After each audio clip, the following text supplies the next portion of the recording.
Hello students, welcome to your YouTube channel Gyan Guru academy. Dear students, आज हम बात करने वाले सीजीएस एंट्रेंस एग्जाम में क्लास 11th के लिए केमिस्ट्री का चैप्टर नंबर 6, जिसका नाम है रासायनिक अभिक्रियाएं एवं समीकरण, केमिकल रिएक्शंस एंड इक्वेशंस। ठीक है, तो डियर स्टूडेंट्स, अभी तक आप हमारे चैनल पर नए हैं तो चैनल को सब्सक्राइब करके बेल आइकन जरूर दबा दें ताकि आने वाले वीडियो का नोटिफिकेशन सबसे पहले आप तक पहुंचे। चलिए शुरू करते हैं आज का क्लास।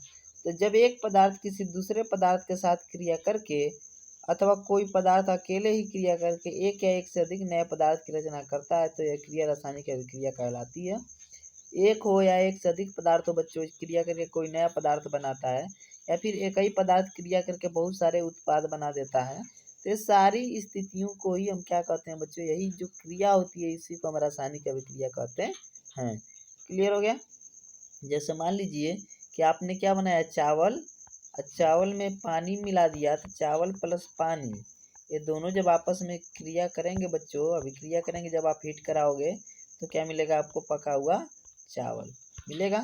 ठीक है, तो ये दोनों मिलकर अभिक्रिया कर रहे हैं और एक उत्पाद बना रहे हैं। ठीक है, उसके बाद बताया जा रहा है कि रासायनिक अभिक्रियाओं में निम्नलिखित परिवर्तन या उत्सर्जन देखने को मिलते हैं। ठीक है, पहला है अवस्था में परिवर्तन, रंग में परिवर्तन, गैस का निष्कासन या उत्सर्जन, तापमान में परिवर्तन। ये सारी चीजें यहाँ पे देखने को मिलती हैं, परिवर्तन। ठीक है, रासायनिक समीकरण के बारे में थोड़ी सी बात करें बच्चों, तो रासायनिक समीकरण क्या होते हैं? जब ऑक्सीजन की उपस्थिति में मैग्नीशियम रिबन का दहन होता है तब यह मैग्नीशियम ऑक्साइड में परिवर्तित हो जाता है। ऑक्सीजन की उपस्थिति में किसको जलाया जाता है? मैग्नीशियम रिबन, Mg को किसकी उपस्थिति में जलाया जाएगा बच्चों? ऑक्सीजन गैस की उपस्थिति में। ठीक है, तो क्या मिलता है हमें? मैग्नीशियम का ऑक्साइड प्राप्त होता है, MgO आपको मिलता है। तब यह मैग्नीशियम ऑक्साइड में परिवर्तित हो जाता है।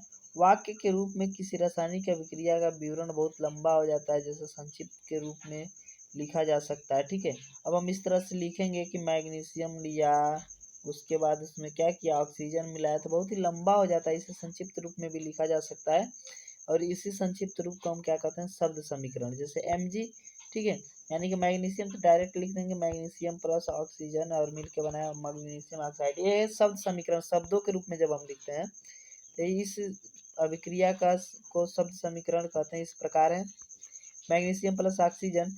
अब यहाँ पे देखिए मैग्नीशियम और ऑक्सीजन ने दोनों अभिक्रिया में भाग ले रहे हैं, इसलिए अभिकारक हैं। और मैग्नीशियम ऑक्साइड जो आपका उत्पन्न हो रहा है उससे यह उत्पाद है, क्योंकि वो उससे प्राप्त पदार्थ है। इस अभिक्रिया में मैग्नीशियम तथा ऑक्सीजन ऐसे पदार्थ हैं जिनसे रासायनिक परिवर्तन होता है। ठीक है, ये ऐसे पदार्थ हैं जिनसे क्या होता है? रासायनिक परिवर्तन होता है, इन्हें अभिकारक कहते हैं। इस अभिक्रिया में एक नए पदार्थ, ठीक है, मैग्नीशियम ऑक्साइड का निर्माण होता है, इसे उत्पाद कहते हैं। शब्द समीकरण में अभिकारकों के उत्पाद में परिवर्तन को उनके मध्य एक तीर निशान लगाकर दर्शाया जाता है। ठीक है, और अभिकारकों के बीच में प्लस योग का चिन्ह लगाकर उन्हें बाईं ओर प्लस चिन्ह लिखकर लगाकर उन्हें दाईं ओर RHS लिखा जाता है। और तीर का सिरा उत्पाद की ओर होता है तथा यह अभिक्रिया होने की दिशा को बताता है। चलिए मैं इसको इस तरह से बता देता हूँ आप लोग को। ठीक है, जैसे मान लीजिए कोई अभिक्रिया हो रही है, या अभी अभी मैंने मैग्नीशियम बोला था तो Mg लिख सकते हो, अब प्लस O2। ये दो उत्पाद हैं, दो उत्पादों को जोड़ने के लिए प्लस चिन्ह का, सॉरी, अभिकारक हैं, और दो अभिकारकों को जोड़ने के लिए क्या लगाते हैं? प्लस चिन्ह लगाते हैं, दोनों को जोड़ दिया। उसके बाद तीर का निशान लगाते हैं जब हमें उसका प्रोडक्ट उत्पाद लिखना होता है, तो ये उत्पाद क्या है? MgO। यही चीजें आपने अभी अभी पढ़ी। अब बच्चों कह रहे हैं रासायनिक समीकरण लिखना। रासायनिक समीकरण लिखा कैसे जाता है? तो शब्दों के जगह रासायनिक सूत्र का उपयोग करके, शब्द जो अभी हम लिख रहे थे उसके जगह पे क्या लिखेंगे? ठीक है, रासायनिक सूत्र का प्रयोग करके रासायनिक समीकरणों को अधिक संक्षिप्त तथा उपयोगी बनाया जा सकता है। रासायनिक समीकरण किसी रासायनिक अभिक्रिया को दर्शाता है। मैग्नीशियम ऑक्सीजन तथा मैग्नीशियम ऑक्साइड के सूत्रों का प्रयोग कर मैग्नीशियम और मैग्नीशियम ऑक्साइड की अभिक्रिया को इस प्रकार लिखा जा सकता है। यहाँ पे आप अभिक्रिया देख पा रहे हो बच्चों, Mg प्लस O2, MgO हो गया। उपरोक्त समीकरण में तीर के निशान के बाईं और दाईं ओर के अंतर की ओर के तत्वों के परमाणु की संख्या की गिनती कर उसकी तुलना, ठीक है, तुलना चलता है जो कि दोनों ओर के तत्वों के परमाणुओं की समूह समान नहीं है, इसलिए यह असंतुलित समीकरण है। ठीक है, जब तुलना करेंगे बच्चों, जब दोनों तरफ के परमाणुओं की संख्या बराबर हो जाएगी तो वह संतुलित, और जब दोनों तरह की परमाणुओं की संख्या बराबर नहीं है तो वह असंतुलित।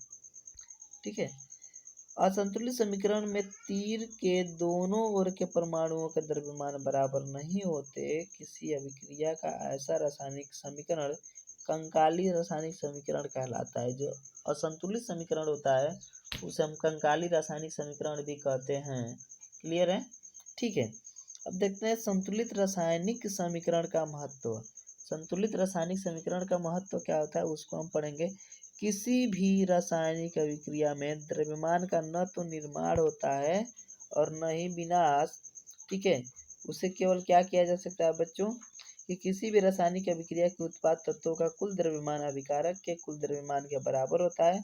दूसरे शब्दों में रासायनिक अभिक्रिया के पहले एवं उसके पश्चात प्रत्येक तत्व के परमाणुओं की संख्या समान रहती है, इसलिए कंकाली समीकरण को संतुलित करना आवश्यक है। जो हमारा कंकाली समीकरण होता है इसे संतुलित करना आवश्यक इसीलिए होता है। समीकरण को संतुलित करना, अब बात आती है समीकरण को संतुलित करने की। तो किसी भी रासायनिक समीकरण को संतुलित करने के लिए तीर के निशान के बाईं एवं दाईं ओर परमाणुओं की द्रव्यमान संख्या को संतुलित करते हैं। क्लियर हो गया? अब भाई अगला पॉइंट, रासायनिक अभिक्रियाओं के प्रकार।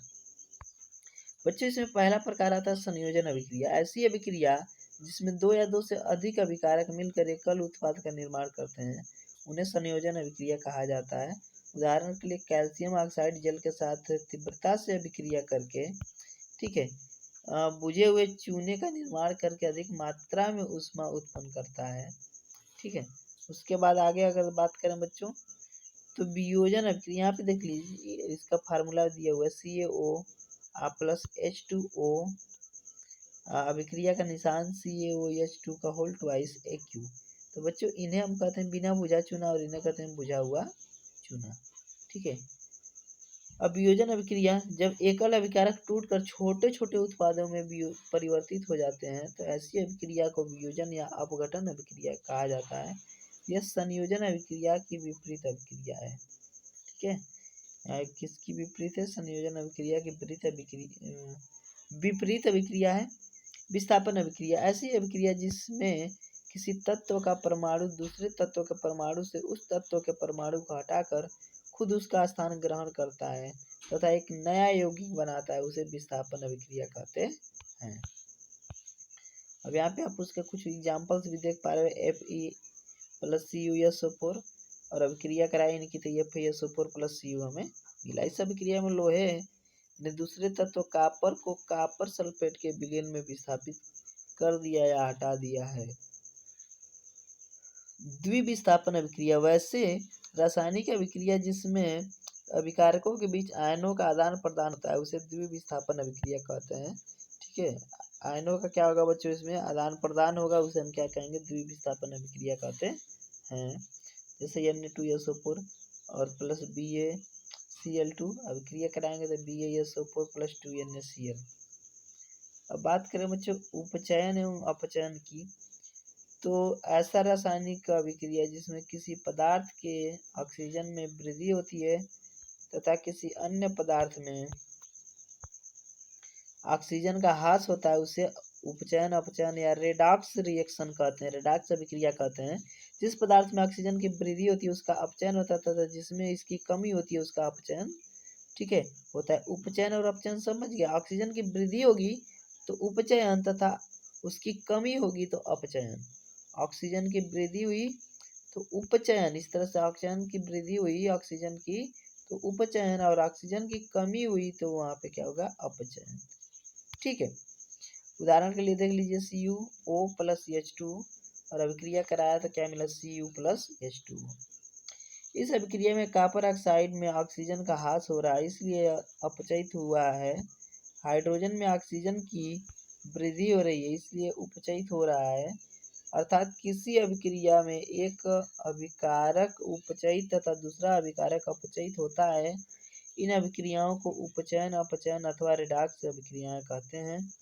संक्षारण एवं विकृत गंधिता उपचयन अभिक्रियाओं के उदाहरण है। जब कोई धातु अपने पास अम्ल आर्द्रता आदि के संपर्क में आती है तब ये संचारित हो जाती है और इस प्रक्रिया को संचारण कहते हैं। जिन रासायनिक अभिक्रियाओं में उत्पाद के साथ ऊष्मा का भी उत्सर्जन होता है उसे ऊष्माक्षेपी अभिक्रिया कहते हैं। और जिन रासायनिक अभिक्रियाओं में ऊष्मा का अवशोषण होता है उसे ऊष्माशोषी अभिक्रियाएं कहते हैं। जब कोई तत्व दूसरे तत्व को उसके यौगिक से विस्थापित कर देता है तो विस्थापन अभिक्रिया कहलाती है। अवक्षेपण अभिक्रिया से अविलेय लवण प्राप्त होते हैं। जो अवक्षेपण अभिक्रिया होती है उससे अविलेय लवण प्राप्त होते हैं। अभिक्रिया में पदार्थों से ऑक्सीजन या हाइड्रोजन का योग अथवा ह्रास भी होता है। ऑक्सीजन का योग एवं हाइड्रोजन का ह्रास ऑक्सीकरण या अपचयन कहलाता है। ऑक्सीजन का ह्रास या हाइड्रोजन का योग ठीक है अपचयन कहलाते हैं। यहाँ बच्चों क्या बताया जा रहा है कि हाइड्रोजन का ह्रास, ध्यान से देखिए एक लाइन मिस हो गई है। ऑक्सीजन का योग यानी ऑक्सीजन बढ़ेगा, हाइड्रोजन का ह्रास ऑक्सीकरण या उपचयन कहलाता है। वहीं ऑक्सीजन का ह्रास हाइड्रोजन का अपचयन कहलाता है। हाइड्रोजन का योग अपचयन कहलाता है। सो डियर स्टूडेंट्स, आज का क्लास इतना ही। चलिए मिलते हैं अगले क्लास में, तब तक के लिए धन्यवाद।